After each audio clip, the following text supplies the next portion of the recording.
Hey guys, welcome to my channel. আশা করি তোমরা সবাই ভালো আছো।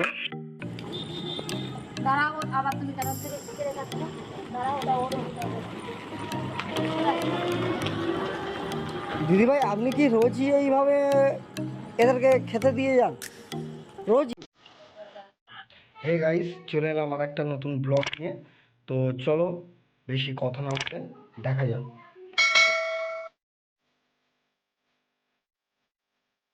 কত মানসিকতা থাকলে তবে এইভাবে এই পশুগুলোর পাশে দাঁড়ায়, এ তো সবাই পারে না।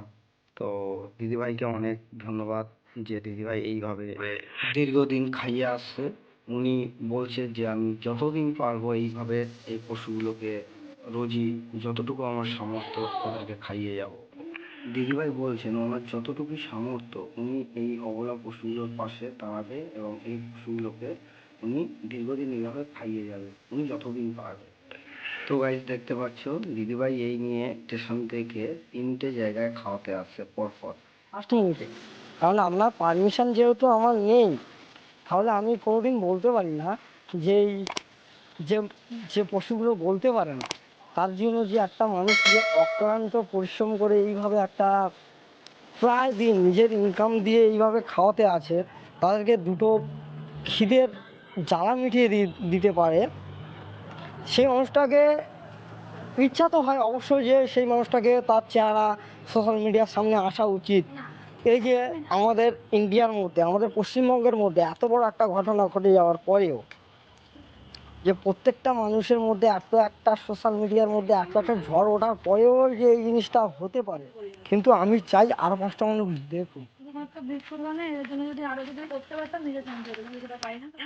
শুধু এদেরকে নয়, দিদিভাই আরো অনেক জায়গায় এইরকম অবলা পশুদেরকে দীর্ঘদিন খাইয়ে আসছে। আছি ওদের আপনাকে দেখিনি, কিন্তু আজকে যখন আপনি ফার্স্ট 10 দিয়ে লাভলেন, আপনার জাস্ট বিহেভিয়ার দেখার পরে আমি জাস্ট এইটুকু মুগ্ধ যে আপনি এগুলো নিয়ে আসছেন কাদের জন্য নিয়ে আসছেন, কী কারণে নিয়ে আসছেন। আপনাকে দেখে মনে হয় না, কোনো কোনো অ্যাঙ্গেলে আপনাকে দেখে মনে হয় না যে আপনি আমাদের মতো মধ্যবিত্ত মানুষ। আমি গরিব বাইরেদের মানে চলি, হ্যাঁ, আমি কোনো ভিআইপি গাড়ি নিয়ে নই, আর কোনো কোটিপতি গাড়ি নিয়ে নই, কোনো রাজনীতিবিদ নই, কোনো ভিআইপি সেলিব্রিটি নই। আমি সাধারণ মানুষ, মধ্যবিত্ত ভাবে নিয়ে ওই বললাম যে আমার ভালো লাগে এদের জন্য, তাই করছে, তাই খাওয়াবে। আমি কোনো কোটিপতি গাড়ি নিই না যে আমার টাকা পে পাওয়ার জন্য করি, এক মানে ওয়েট করি না। আমরা গরিব, আমাদের জন্য ব্ল্যাক মানি কোথা দিয়ে আসবে বলো? তো গাইস, দেখতে পাচ্ছ যে আমাদের এই দিদি ভাই আছে, ইনি একটা অ্যাডভোকেট।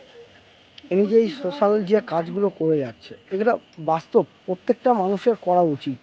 তার প্রত্যেকটা আয়ের, প্রত্যেকটা মানুষের তার অর্ধেক অন্তত তৃতীয়াংশের 1 ভাগ প্রত্যেকটা মানুষের অবশ্যই আমাদের এরকম নির্বলা জীবের জন্য কিছু না কিছু করা উচিত।